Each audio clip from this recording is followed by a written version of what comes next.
Hello and welcome to Chin Hairs and F-Bombs Conversations with Girlfriends. This is your gal pal Sal, and today I am speaking with my friend Felicity about finding a therapist. I wanted to start by talking about this podcast, introduce what we do here. Chin Hairs and F-Bombs is me chatting with a girlfriend about something we find important. And it was born out of conversations that I've had with girlfriends over lunch and walks and coffee. And just when you have that moment when you really connect with a friend over something that you have like a shared experience about, and that feeling of being understood. And sometimes maybe you've never talked to anybody about that thing before, and you realize that you're not an island. I love that. That's why I started this podcast. And I like it to feel like someone is just listening to two girlfriends talk. So that's what we're doing here today. It's just two girlfriends sitting in the lady lounge chatting. We'll do some introductions. I am SallyAnn Gray. I am a writer living in Maine with my family, my partner, and my two children. Oh my God. In 1 month, I will have two teenagers. Oh my gosh. Oh, I don't know how this happened. I did not approve this. So that's who I am. Felicity, hi, welcome. Hi, thank you. Who are you? I'm Felicity Colangelo, and I'm a mental health therapist here in Portland, Maine. I actually see folks all over Maine. And I live with my partner and two children and two dogs and lizard. Do you still have a turtle? No turtles. So we used to have a lot of turtles, but we moved on to lizards now. Felicity and I know each other because our kids were in the same Spanish immersion program for 6 solid years. Yep, same class. Yeah, and now they're in middle school together, and who knows if they even see each other on a daily basis. But they used to see each other every day. Yes, like family. Yeah, that was so true. So Felicity and I got to know each other over the years. I think when I realized I was like, I want to be friends with her, was probably in Bob and Alicia's kitchen. Oh, yeah. I really think That so. party. Yeah. I remember being enamored with you, too. Aww. Yes. Yeah, I remember like kind of learning a backstory about you, and I was like, oh, that's interesting. And chatting with you. And frankly, I love therapists. So I already had an end. Yes. I have no idea how to tell someone when I meet them if they're a therapist that I like therapists. Like I don't know how to say that. They're like, oh, are you a therapist? When I get excited and I'm like, no, I just like mental health. Yeah. Like, I don't know how to answer this. That's lovely. It's so accepting. I like normalizing talking about mental health. One of my dear friends, Lynn, who's been on the podcast a couple times, when I realized I wanted to be friends with her was when she nonchalant mentioned just coming from therapy. Mm-hmm. She was like, I was at the grocery store. Right. Like, I just do this. Yeah. And I was like, yeah, like you're in. Maybe you'll understand. We have an understanding already. Yeah. Yeah. Just that someone would be so open, not full of shame about therapy, because going to therapy doesn't mean that you're messed up. Going to therapy means that you want to do better, feel better. Yeah. Yes. Mm-hmm. It's like going to the gym. Yeah. It's not a bad thing. It's like having a trainer for your mental health. Exactly. Yeah. Yep.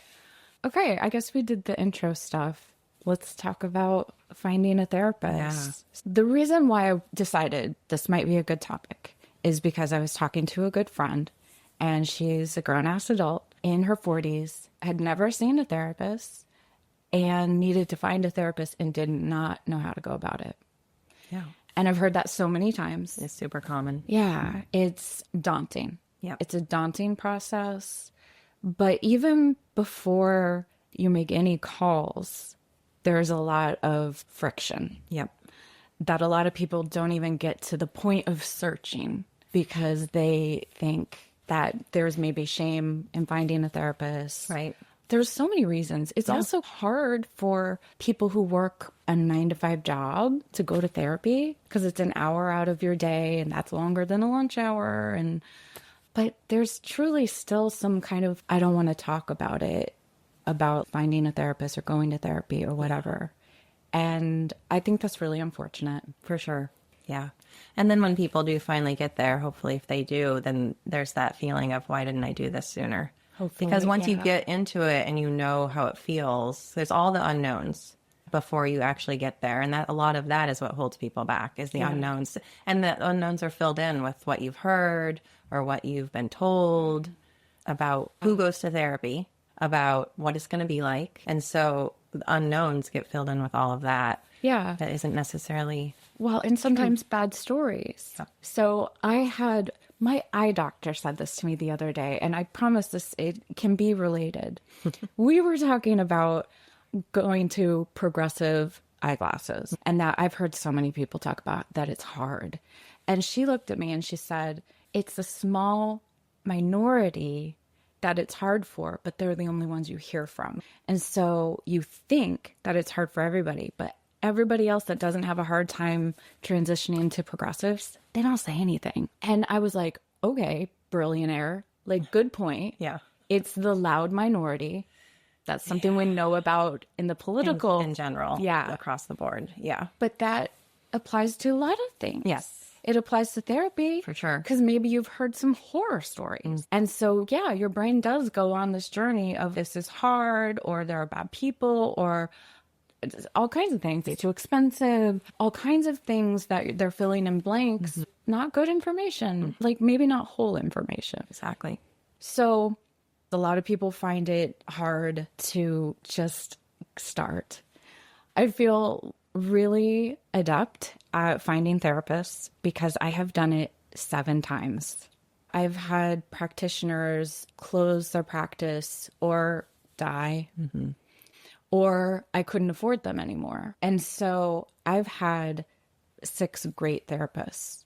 The first one I literally can't remember.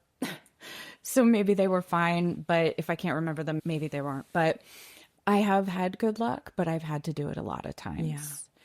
So my route has been to, and I know a lot of people start out on their insurance website.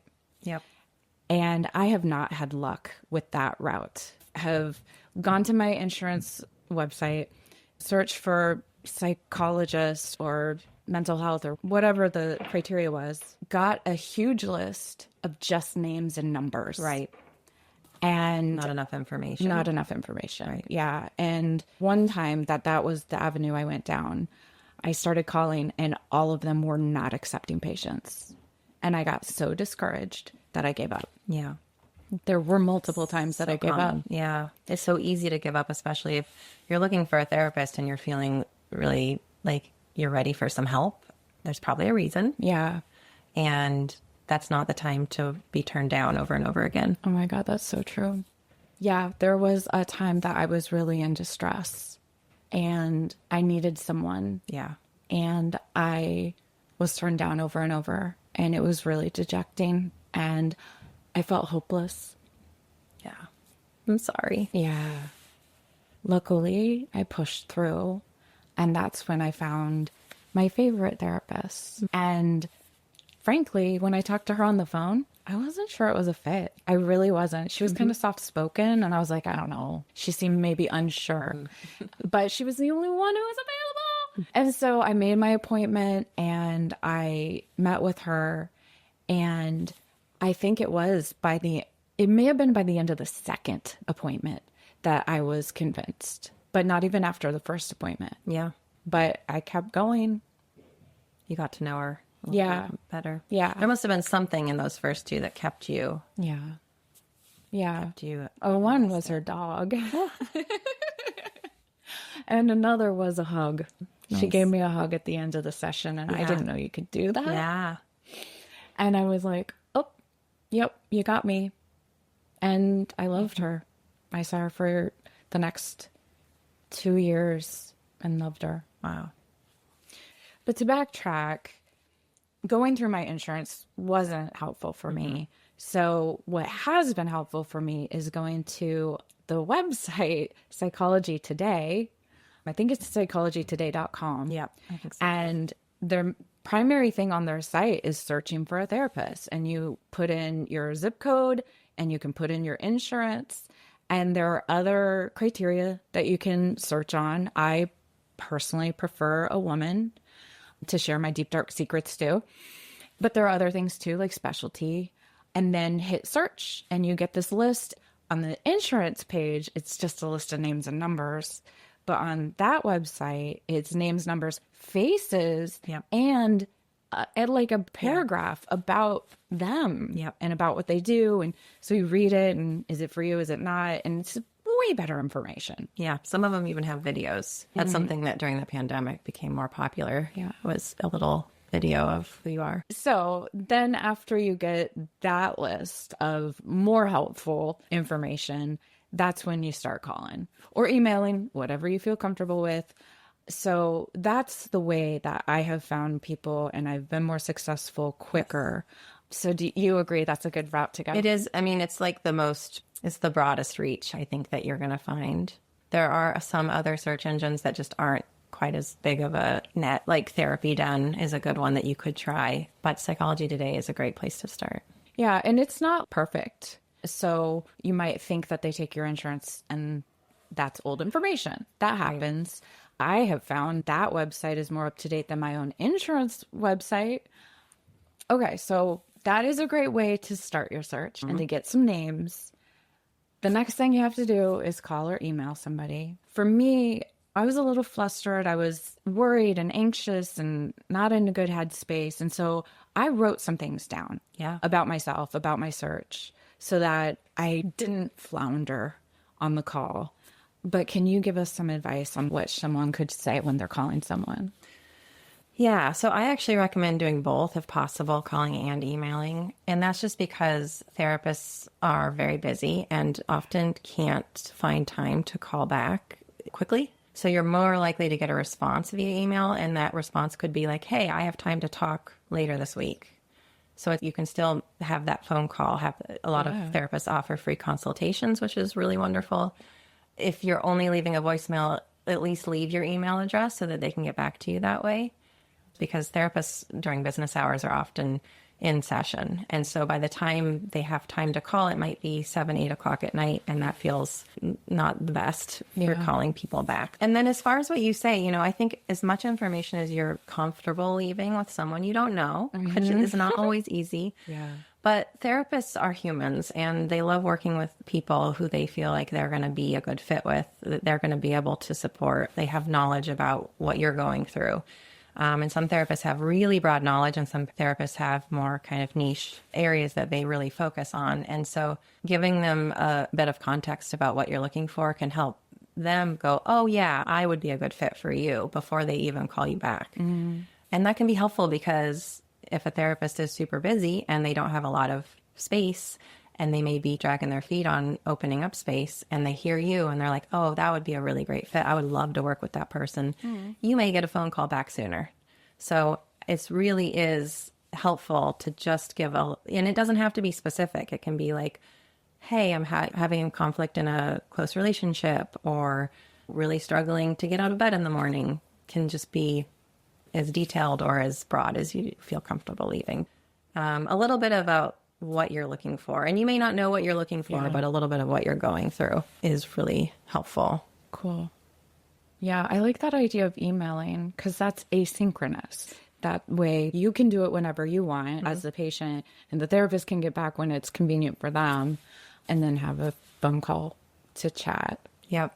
That's a good idea. It's really helpful. Something else that I ran into when I was talking to people and looking for therapists was sometimes they would be like, I'm not accepting patients right now, but I know someone who is. Right. And then they refer.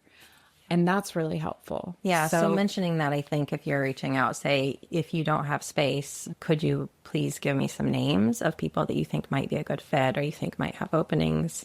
Yeah. And hopefully they have a network of therapists and be a lot quicker than you going back to the search engine again and doing it all over again. Yeah. The first therapist that I ever saw when I was 27 and my dad had passed unexpectedly, I saw that person for a while, and then they referred me to a group. And I think I stopped seeing the individual therapists, and went to the group. And that was so helpful for what I was going through. Nice. And so that's something else that can come out of a therapeutic relationship, whether you see someone once or have a phone conversation or whatever, like, and everybody that I talk to, they want to help. I remember one of the times I was looking and just nobody seemed to be taking any patients. Everybody was full and busy and it was crazy. And I could tell that the therapist felt bad turning people away. I could tell they wanted to help and just didn't have the capacity. Absolutely. Yeah. And they were always willing to offer some other recommendation or whatever. Mm-hmm. Yeah. And asking for it can be that extra little push of, hey, could you help me? Yeah. And whenever I get hey, do you have openings? It's really not enough information. Yeah, that's someone a good just reaches out and says, do you have openings? Because I'm not going to have an opening for someone who's not a good fit for me. So I feel like it is really helpful for us to know what you're looking for so that we can direct you, or if we have space, we can start the process of seeing if things are aligned. Good. Yeah. What do you think about people asking their friends? Do you think that's a good idea? I've never really done it because I never know who's actually in therapy. It's hard to be like, hey, you fucked up. I'm kidding. I'm super kidding. But so I have found that to not be very helpful, asking friends. Maybe that's my background coming from the Midwest. I don't know if anyone was in therapy. If you're feeling brave enough to do the social media thing, you might get some from people who aren't super close to you, but just you may be able to get some feedback. But, everyone's so different. So it's hard to know. Even if your friend really loves someone, it may still not be a great fit for you. Yeah, totally. But I will say friends therapists can help find referrals too. Yeah, there you go. So that can sometimes be one way it can be helpful. Yeah. And it's nice to talk to your friends about their therapy. Yeah. Or like that they're going to therapy. Or Totally. It's nice to have that outlet. Yeah. I have learned so much from one of my friends, her therapist, and she has learned so much from my therapist. Like, 'cause we talk about everything. Yes. And yeah, there have been times when I'm like, you made a therapy appointment about this? Like, this is beyond my jurisdiction. Right. I have clients who say, yeah, my sister's doing the things that you've taught me, or they're just spreading the knowledge and the tools and things, which is really awesome. Yeah, it is. Yeah. Let's talk about the money part. Yep. Because that is so real. Some people have insurance that covers some or all of therapy, and some people don't. Some people have to do out-of-pocket cash pay, and that's really important to understand if you have coverage and what your coverage is. I did see one therapist who didn't take any insurance. A lot of therapists don't take insurance. It's becoming more common. It is. And I understand why. Insurance is such a pain in the ass and they don't pay you enough. And it's not a good system. No. It's important to find out first what your coverage is. Yeah. So come in with that knowledge. Like I usually end up calling and talking to a person on the phone to figure out what my coverage is. Right. What it means. And to do that, just in case people don't know, there's some language that can be helpful that you probably know. So you're asking for, most people are doing outpatient, it's called, if you're going to go see a therapist in their office or even on telehealth. But so it's outpatient behavioral health coverage. And they might be able to get you there, but I think it's helpful to just know that's what you're looking for. Thank you. Yeah. It's like the secret word. Right. Secret magic code word. And a lot of policies have their policy is different for medical versus behavioral health. I'm not sure why, and sometimes it's for the better. Sometimes behavioral health will be covered without deductible having to be met, which is amazing. Whereas medical wouldn't. Just depends on your policy. So it's good to get educated. And also, I forgot one piece that's important is once you find out if the therapist is in network with your insurance, you have to ask for that because in-network and out-of-network will be different coverage. So it's outpatient behavioral health with an in-network provider or an out-of-network provider. Yep. So an in-network provider is going to, as the patient, it's going to cost you less. Out-of-network provider, it's going to be a different cost. And it's going to be larger. Yeah, and then there are those that don't take any insurance at all, and you just pay them the cash rate. Is that what they call it? Yeah, private pay rate Private or pay. self-pay rate. And it's worth it to ask if they have a sliding scale, if that's something that you are needing. Yep. Because even if they're not advertising it, some do have a sliding scale, have a certain number of openings that they can afford to take at a lower rate. Yeah, totally.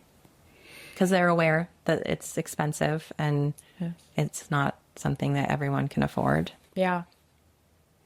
So that's part of the conversation, right? And you can do that in your email or your phone call initially. It's just saying, hey, I want to use this insurance. Are you in network Yes. with it? That's like a good first step if you need to use your insurance, because that might. Yeah. Depending on your circumstances, that's a deal breaker. Right. Absolutely. Yeah. A good, important part of that first conversation. Yeah. And some out of network policies do cover at least a percentage. So that's something that you could look into as well. Right. Pain in the ass. Yep. Serious part. Let's talk about once you find the person. Yeah. And then getting started with them and then knowing, is this a fit or not? Am I going to get what I want out of this? Yeah. What do you recommend? Do you think we should talk a little bit about questions for them in that consult call that maybe I didn't go into depth on that? Yeah, please. If you do get a consult call, that's a nice time to ask the questions that are going to maybe sift through.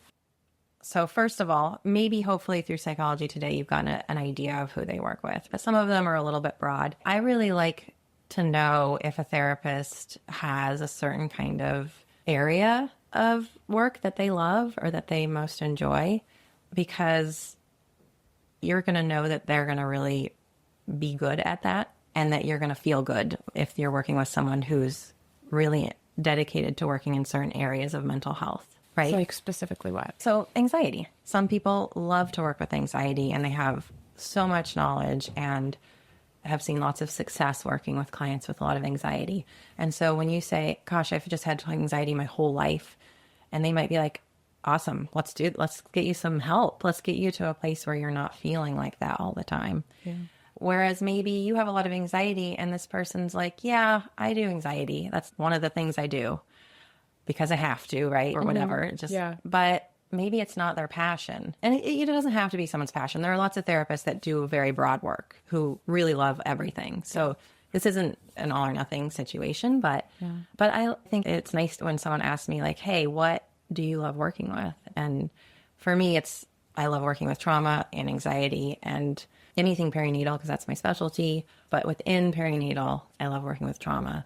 And anxiety specifically related to like the long history of women being forced into perfectionism and trying to do it all. Because working with perinatal population, what I'm seeing a lot of women who've white knuckled it and found success. Lots of like super successful women that then have a child and it all falls apart because kind of everything that has helped them white knuckle it through does not work anymore. And so that's a piece I love, is to help empower women to kind of putting a whole new set of expectations on themselves, or not take them off mostly. Take off the expectations, but change their framework of what it is to be you, like in the world. Yeah.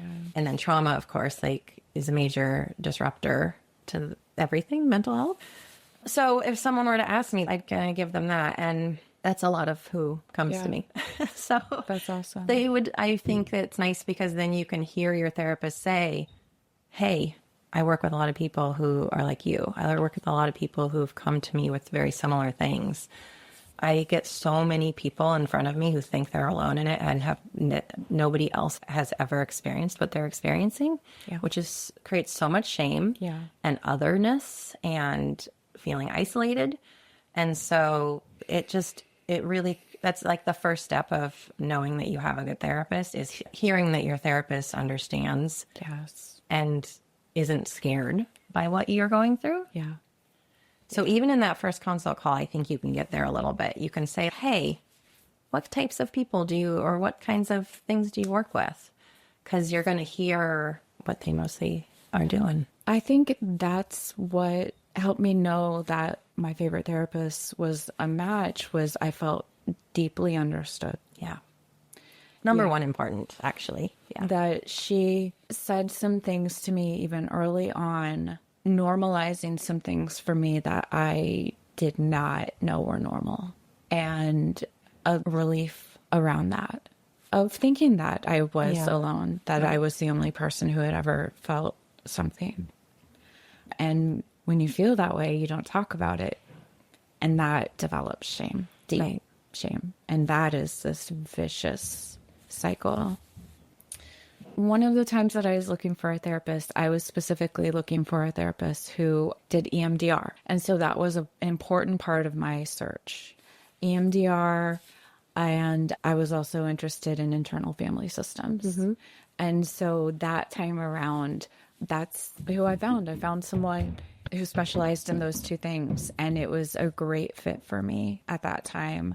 That was the one who didn't take insurance, and I was at a job and an income where that was possible. Yeah. And then it wasn't after a while, but it was great when we were together. Yeah, and that actually brings up just transitioning in and out of therapy can be hard, and it can be so outside real. of our control sometimes, which is hard. And hopefully it's a conversation to be had between a therapist and a client about how endings, even if you're not even close to thinking you're going to end, but just how endings should look if possible. Yeah. Because so many people haven't experienced healthy endings in relationships that feel good. But this is actually a great opportunity in therapy to do that. It's like practice. Yes. Doing it in a grown-up way. That's true. Yeah. So isn't there a name for it? It's termination. It is, which is a terrible word. Oh, that's so true. Why do we do that? Oh my God. No. Someone messed I don't up ever that. use that word. Yeah. That's what we call it. But, And aren't there different ones? Forced or... oh gosh. Yeah. When you don't get a choice.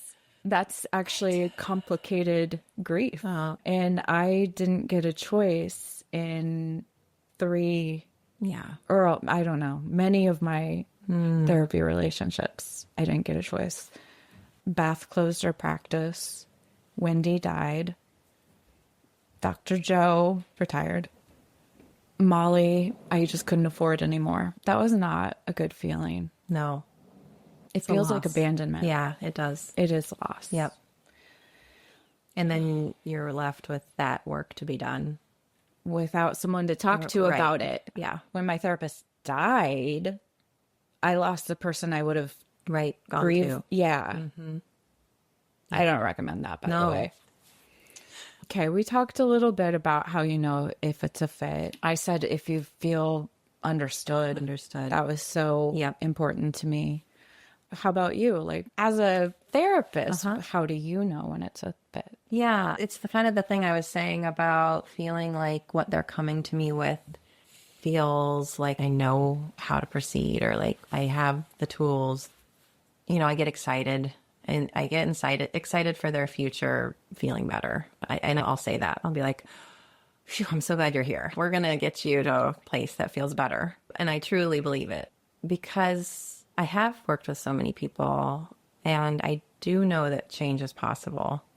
And a lot of times they don't know that. Yeah. And so if I can say that to them, I've seen it. And there's no reason that you can't be that person that change happens for. There's no reason you can't feel better. Yeah, for me, it's actually, I get excited still, which is great. Yeah. I love what I do. And I think you feel that as the client. I think you feel held, like you don't have to do this by yourself anymore. The understood piece that you talked about, which is all part of feeling some form of safety. And you may not feel safe immediately, because some people haven't felt safe their whole lives. Yeah. But if you can feel like there's a possibility that you could be safe with this person, that is huge, and that is important. And that is where the work happens. And it's important to feel like you at some point can be whoever you need to be with your therapist, and that at some point you could tell them you want something different from them. It may not happen in the first few sessions, because there's that relationship that needs to be established. The therapeutic relationship needs to feel safe, but a good therapist needs to be able to be told, hey, could you do more of this or less of this? Or this made me feel not great.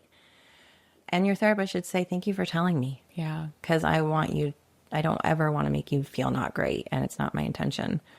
And so that would be a red flag if they didn't That would be a red accept flag. that well, If they right? were defensive, Yeah. or they gaslit you and said, no, you don't feel that way or shouldn't feel that way, or most people don't feel that way. Any of Ew. those things would be really horrific. Yeah. So I was going to say, like, there's this combination of feeling understood, like this person gets where you're coming from, but not that they're just going to apply what they know to all of who you are. That they're going to listen to who you are as an individual without being like, oh, yeah, well, you have anxiety, so you must be this or you must do this. They might be like, do you do this? But it's different from a therapist who's read the books and met with people and then decided that they can just blanket statement, which does happen and can happen early in careers before people get seasoned enough. It's really important that you're listening to the details of every individual person's life. And then what works for one person doesn't always work for another person. So it's looking for that combination of like, oh, you get me. And you're not just telling me who I am based on what you know. Yeah.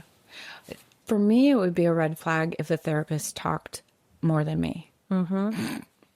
I don't know. I think some people might think that in therapy, like you're getting advice. And I will ask for advice sometimes, not always. Sometimes I do, for sure. But I do most of the talking. Yeah. And I'm a really self-directed person. Like, I'm a great therapy client. I usually come in knowing what I want to talk about, and I do most of the talking. And I'm a verbal processor, and therapy is a lot of processing time for me. Like, it's this contained time focused on just what I want to talk about. And that's what it should be. It's all about you. It's just if you went to any other medical provider and you're like, my arm hurts. Could we talk about that? You wouldn't want the provider to be like, one time my arm hurt. And let me just tell you about that. The arm is made up of Right. the hip bone. Nope, that's not. How about your leg? How's Yeah. your leg doing? Yeah. Yeah, absolutely. Should feel like you can come in and be the center. There are people who aren't like you who feel pretty overwhelmed by the possibility that they might have to talk for an hour. That's very terrifying to them. Sure, that could be. And so if you are that person, I think just like saying, I need someone who's a little directive or who can ask me questions, who can be curious about what's going on with me and can kind of lead it. And that can be differences in approaches for therapists. Some people are more directive and some people are more of the reflective only. And then some people are a combination of the two. So it could be a good question. If you are a person who really needs a therapist who's going to pull things out of you, I would ask if that's something they're comfortable with. If you're someone who doesn't want a lot of interruption and just wants, if you want to be able to do your processing and then have them like insightfully reflect or guide you, that would be a great thing to ask about for sure. Yeah. So something that I would recommend to somebody who's looking for a therapist, hasn't done it before, is to give the person a chance. Like if you book an appointment, they're available, they're covered by your insurance, or you can afford them, whatever, your criteria is, and you have that appointment, go to the first appointment and tell yourself, I don't have to ever come back here. For sure. I think there's such a freedom in telling yourself, I don't ever have to come back here, or maybe I'll give it 2 times or whatever. And I did that with my therapist, Wendy. And I was like, I'm going to go because she can see me and I need to, but I don't know if it's a fit, and give myself the freedom to decide. Yep. And I think that's really helpful. Because especially if you've never been in therapy before, just going to one appointment sounds scary and overwhelming. Yes. So to be like, I have to be certain it's a perfect fit from minute 4 is like insane. Yeah. Too much pressure. Yeah. Also, you could go to 5 appointments and then decide never to go back. Like, Absolutely. It's your money and it's your time. Absolutely. Yes. So tell me how to break up with the therapist. That's a big scary one for people. Yeah. I was wondering, like, what's worse, breaking up with a hairstylist or breaking up with a therapist? Oh, that's a good question. I don't know. I think it might be a hairstylist. I think so too. Yeah, Because hopefully the that's a therapist public is not going to be taking it personally. And I love to hear that from you because, yes, you have helped me understand much more. This isn't personal. No. it feels very personal because as a patient, I'm telling you all my secrets Right. or whatever. I'm telling you all my heart. Yeah. And so that's very personal. Yep. And so it feels something to be like, I don't want to see you anymore. Yep. So tell me how to feel about that. Yeah. Well, it is not your job to feel anything about the therapist's feelings. Yep. I promise. Yeah. So even if the therapist is hurt, not your problem.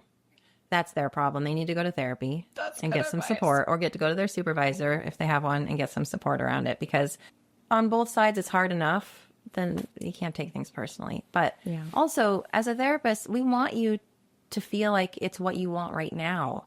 So even if we might work well together and you might have gotten a lot from me, if you're my client, there may come a time where you need to move on to do something else, and that I'm not the right person for that.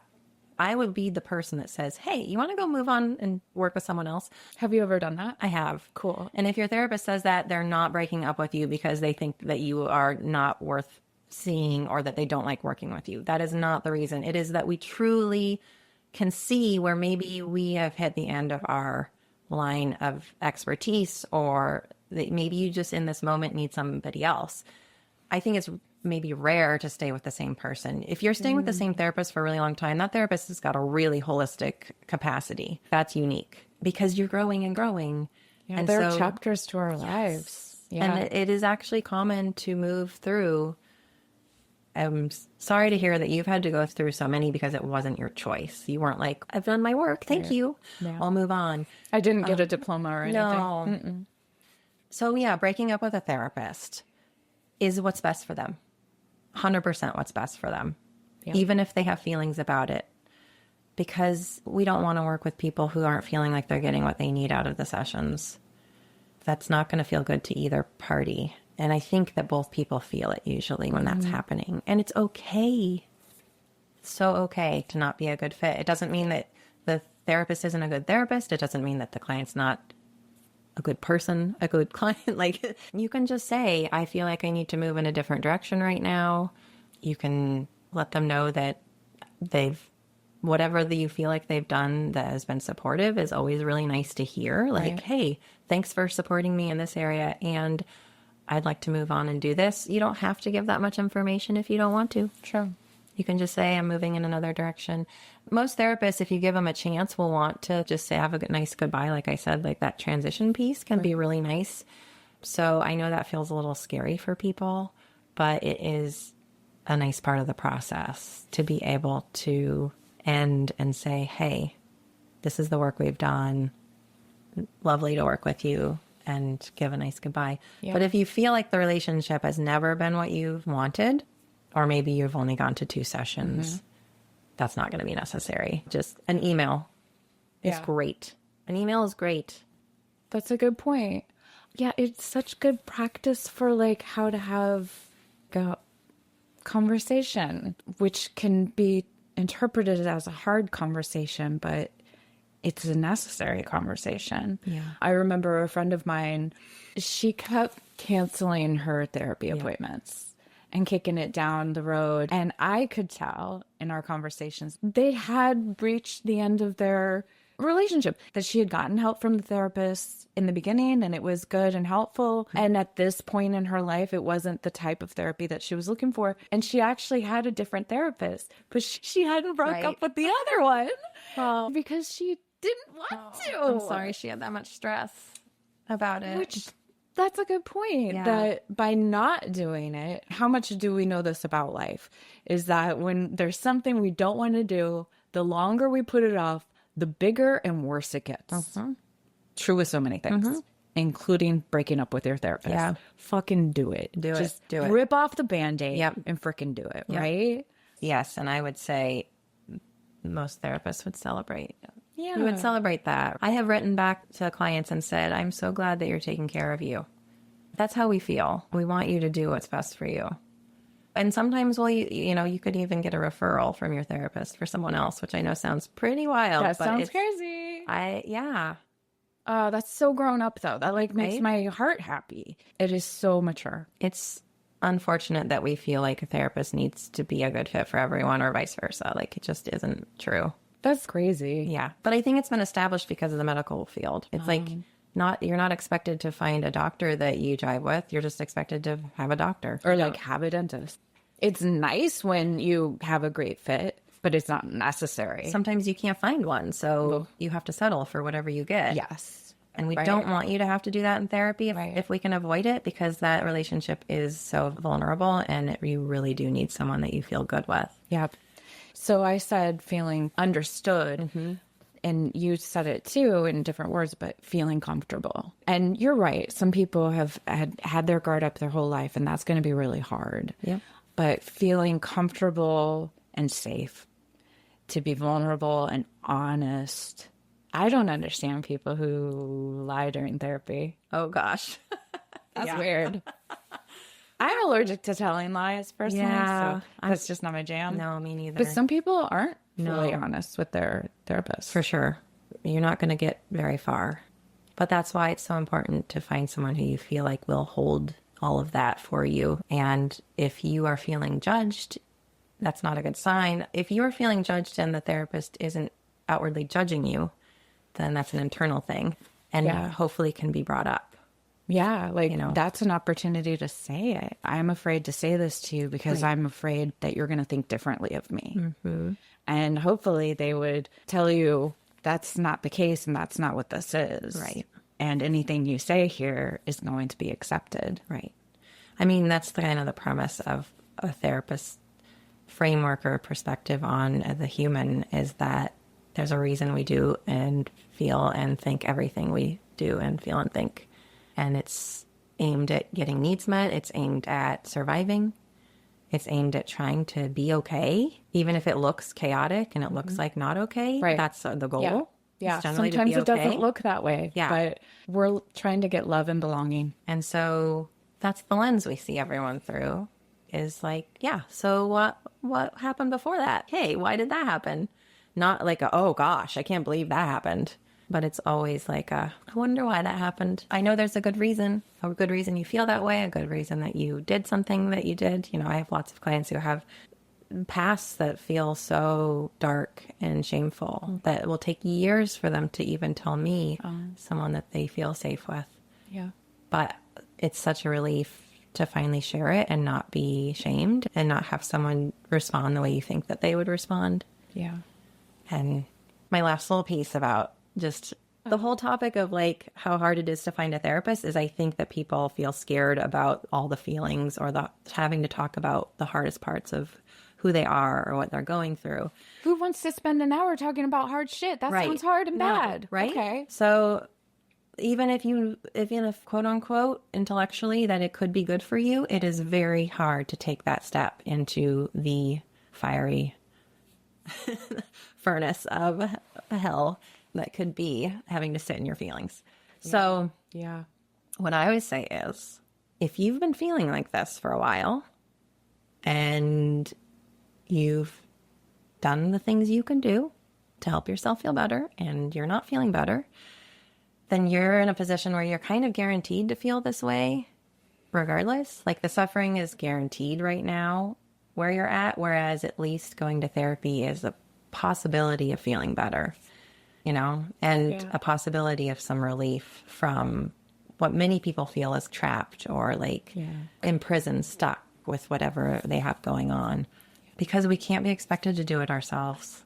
Yeah. Like, most of us don't know. If we could, we would have. Exactly. Yes. So there's a lot of thinking of like, oh, I'll just X, Y, or Z, and then I'll feel better.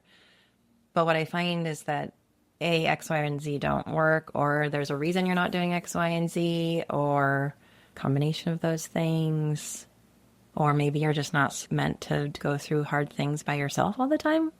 That sounds so true. Right? Yeah. Is that everything you wanted to cover? I was thinking, like, what does good therapy feel like? Yeah. And so I have been in therapy for like 12 years straight.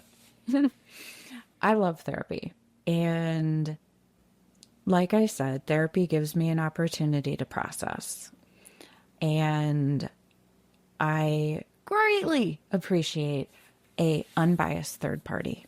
Yes. I want cheerleaders. I want support from my friends. I also want an objective third party giving me reality. Right. I do really greatly appreciate that. And I greatly appreciate a professional who knows what the fuck they're doing. I am not a professional.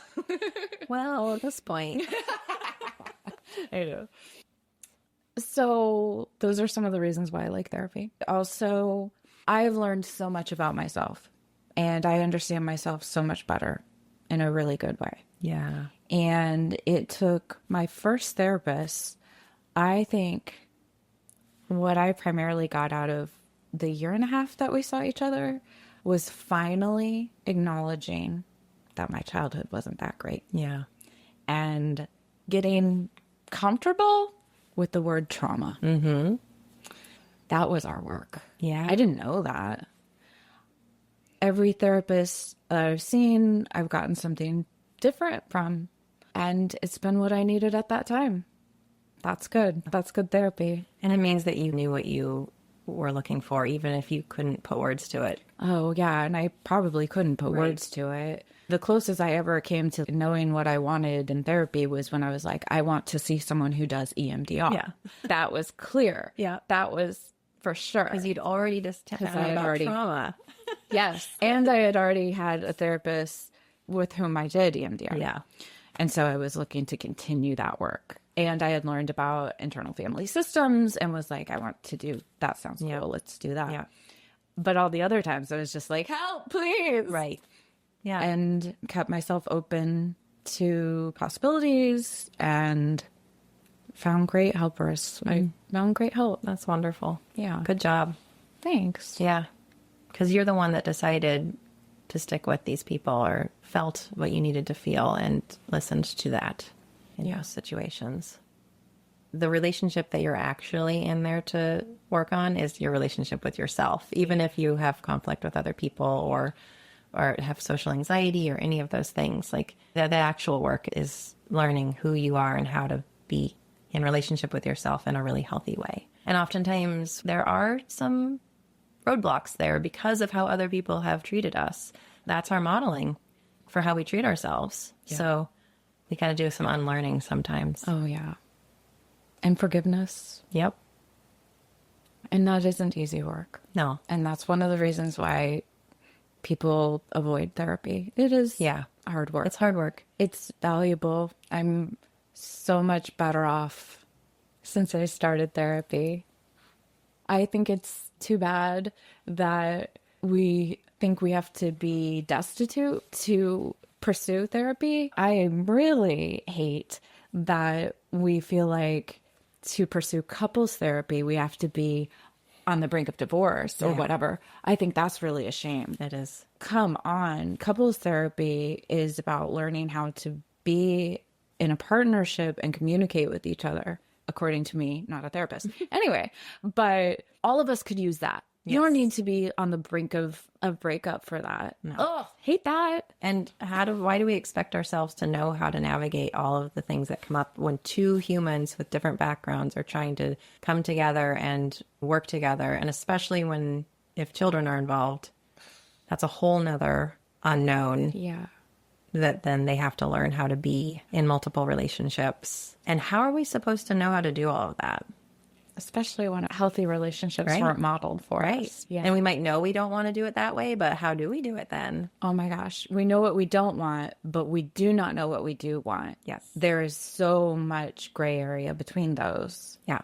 That's really hard. And your therapist isn't going to know what you want either, but it's a nice space to talk about it and figure it out together. Yeah. I thought of something. We were going to talk about diagnosis. Yes. So, Felicity, tell us this magic information that I've been in therapy for 12 years, but I only recently learned that to have insurance cover your therapy, you have to have a diagnosis. What the hell does that mean? Which does not mean that you have to have a diagnosis going into therapy. That is something that I've heard people struggle with. No, you do not. But what it does mean is that the therapist is going to have to give you a medical diagnosis because they have to essentially prove that your symptoms are worth, quote unquote, treating. Again, bullshit I'm rolling system. my eyes right now. Bullshit Yeah. system. The whole thing is bullshit. Yeah. The diagnostic manual is completely ineffective and does not even cover a majority of what people experience. It puts people in boxes. It's not super great. It's really important that you know this just because you will have a medical record that has a diagnosis on it. And so just some things to keep in mind. Some people don't want to use their insurance if they can afford not to. You have to sign a kind of a statement saying, I am giving permission to not use my insurance. Okay. Okay. You can do that and you can pay out of pocket. But otherwise, you can have a conversation with your therapist. Say, hey, what diagnosis are you thinking of giving me? And can you explain that diagnosis? Can you explain what that means and why you're giving it to me? And any questions you have about what that's going to mean for you.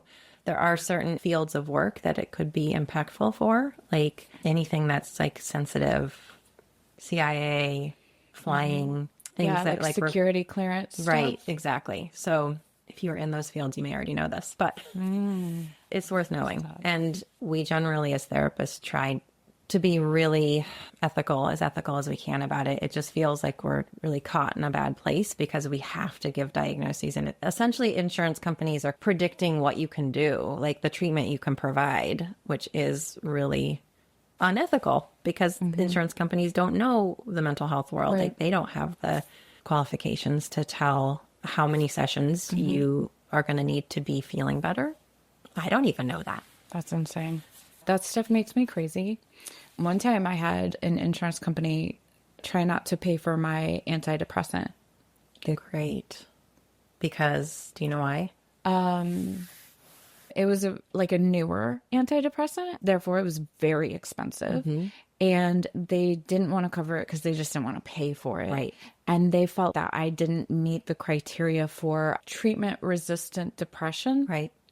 And then my psychiatrist had to prove that I did. Yeah. And we jumped through all of these hoops. Yeah. And I was so lit on fire, angry that this insurance company, a capitalist system, was trying to tell my doctor and me what I should take. I was furious. I was like, do you want blood on your hands?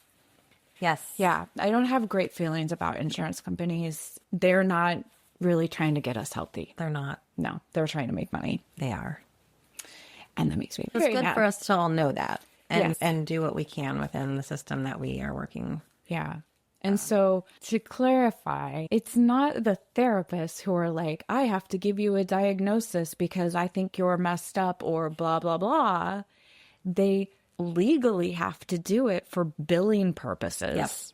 Because the insurance company makes them. Yes. And so I went through years of not realizing that my therapist had given me some sort of diagnosis. It was just not even knowing about all of that part of it. I've only recently figured that out. And some diagnoses have these not wonderful titles too. And so I don't want people to be like, oh, you think this is me? But you have to remember that it's like proving it's, and I tell my clients this too, if it comes up, it's just, if you were to read this note, it would look like I am only talking about symptoms that are causing you trouble because we have to prove that there's enough reason to treat, to see you. So it just makes me feel like it's not a strengths. We're trained to be strengths-based because obviously focusing on what people bring to the table, that's their strengths and their resiliency are what helps them get through these hard times. But then we have to turn around and tell insurance.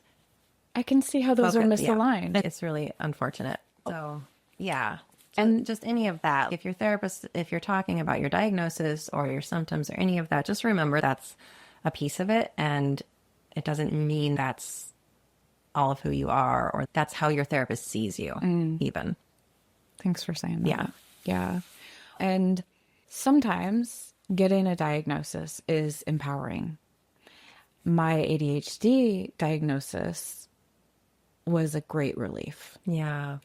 That wasn't through my therapist. I'm just saying generally, it was such a relief to know that my brain literally works different instead of what my inner critic was telling me about why I couldn't do certain things like everyone else. And the shame release was huge. Yeah. And so there are times when a diagnosis is wonderful. Yes. and it can help you understand yourself better, and it can help you figure out what your next steps are. Yeah, and understanding that the main purpose in the therapeutic setting is just to understand, well, okay, what do we do? Like for someone who has a generalized anxiety disorder, see, this is the piece. There it is, disorder. That's what I was thinking of when I was like, the diagnoses aren't great. Like they don't sound great. I don't want to be told I have a disorder. It doesn't sound like very flexible. It sounds like you're just slapping a label on someone and like, well, you have a disorder, so... Generalized anxiety, that's the way you've been coping your whole life to survive. And so that diagnosis to me just means, I know what to do. I know how to work with you. But the medical system has made us feel like if we have a diagnosis, then that's just something that's going to stick with us forever. Yeah. But really, it's just like how you've been adapting. And that's changeable in many cases. Mm-hmm. With the ADHD, super helpful for most people. I've absolutely had women in their like late 30s or 40s with a recent diagnosis of ADHD. And guess what the work we do is? It's going back over the whole life story with this new lens to take away the shame. I think I need to do that. Yeah. I recently reconsidered my middle school experience with that lens. Yes. And I was like, oh my God. I always felt like the dumbest smart girl. Yeah. And that wasn't true. That wasn't true. I was surrounded by smart people and it made me feel dumb. But my brain just works different and nobody noticed because I have the quiet kind. Yeah. And I was masking so good. Mm-hmm. Excellent. Excellent masking. A plus. Yeah. Yeah, because I like to exceed. Mm-hmm.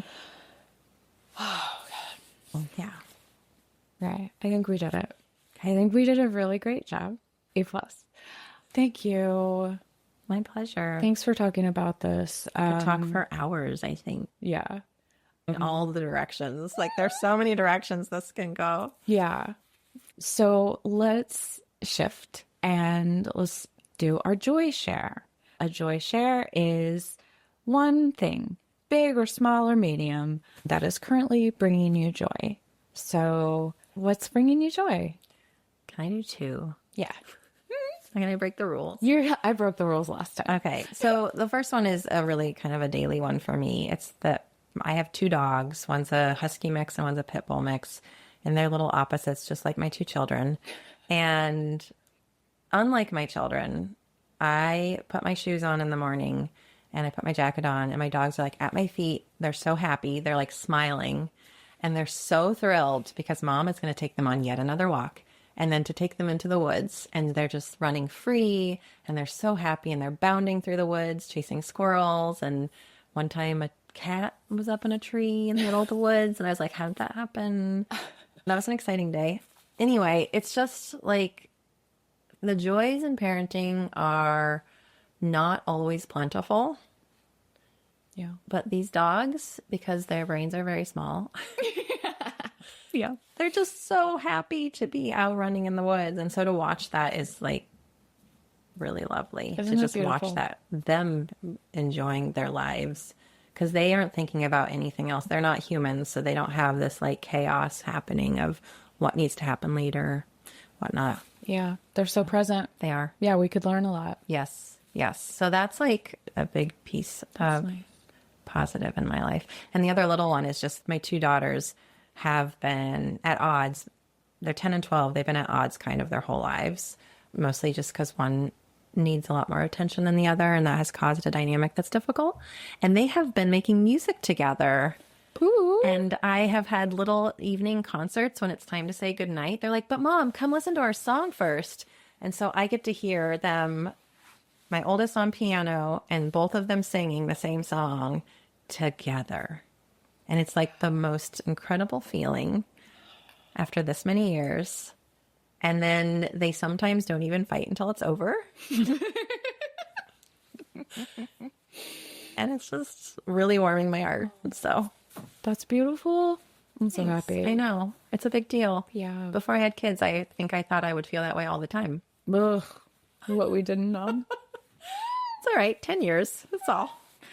My girlfriend Emily says, before I had children, I was a great parent. Yep. Agreed. Yeah. I'm glad you have 2 joy shares.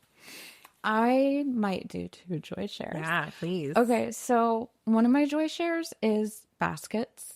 Ooh. Tell me more. I'm in my basket era. Nice. So what happened? One, I'm a big thrifter and I have a lot of baskets. I think baskets are cute. I have a lot of them. And then I find my hands are always full when I'm walking around the house. One, I always have my journal, my phone, and my water with me. That's a lot. My hands are almost full just with those. Then I'm just grabbing things as I go around the house. Like, this doesn't belong here, that doesn't belong here, that needs to go upstairs. And my hands were so full, I couldn't open doors. And I was like, someone open a door for me. And I was like, how can this be done better? And I had a braingasm. About baskets. Yeah. And I was like, wait, what if I? And so I started carrying a basket around the house, and it has all the little bips and bops that I need, and I can bring things from room to room. And I was like in love with my basket, and I was like, this is brilliant. I'm amazing. And then I just started carrying it outside of the house with me, and it kind of became my purse. And now I just carry this basket with me all the time, and I love it. And I love it. Yeah. And it makes me happy. It's so like sturdy. It's very sturdy. So when you put something in it, it's going to stay there. Yeah. It's not going to get swallowed. Yeah. And as opposed to a purse, I can find everything in here. Exactly. Here's my chapstick. Yeah. Didn't lose it. No, because it's not like under everything else at the bottom. In the dark, catacombs of my purse. Love my basket. So that is one joy share. And the other joy share is I hosted a slumber party, and it was just grown-ass adults. Awesome. And just ladies, and there were 7 of us. And it was so fun. And we ordered pizza and listened to music and gossiped about boys. Awesome. And the lady lounge was hopping. Yeah. And one of my favorite parts was I looked around, and I had brought these women together. They didn't all know each other. They are my friends. I picked them, but they didn't all know each other. And I looked around the room, and they're all talking to each other and having these mini conversations. And the lady lounge was just full of female energy. And I was like, this is what I always wanted. Yeah. My 2 people were sitting on cushions on the ground, and my record player was going, and there were snacks everywhere. And I was like, this is it. This is the shit. Sounds amazing. It was wonderful. And you did it. I did it. I've wanted to do it for years. I've literally for years been like, oh, never saw my That's a good idea. Yeah. So that was adorable, and I loved it. Yes. I love that for you. Thanks. Okay. So we did it. We did it. We did a podcast episode. I really hope this thing has been recording the whole time. Oh. I had a panic attack in the middle where I was like, did I push the right button? Yeah. This is fantastic. And truly, thank you for sharing and talking. And I'm so glad to have a therapist talk to me about finding a therapist. And I super hope that someone listening to this feels empowered and hopeful to go forth and talk to somebody and feel better. Yes, me too. Yeah. Because there is a therapist out there for you. Okay. All right. This has been Chin Hairs and F-Bombs, Conversations with Girlfriends. I am your gal pal, Sal. Thank you for listening, because if you're listening to my voice right now, that means you got all the way to the end of this episode. And if you did that, you're my favorite. And I'm going to ask you a favor. Please tell someone that you love, or whatever, I'm not the boss of you, tell them about this podcast, this episode or a different episode. Tell your friends, please. I'd love more people to know about it. And right now I'm just telling people I meet at the gym. That's my request, is that if you're listening to this, please share this with a friend. That's it for today. And I'm all done talking now. So thank you for listening.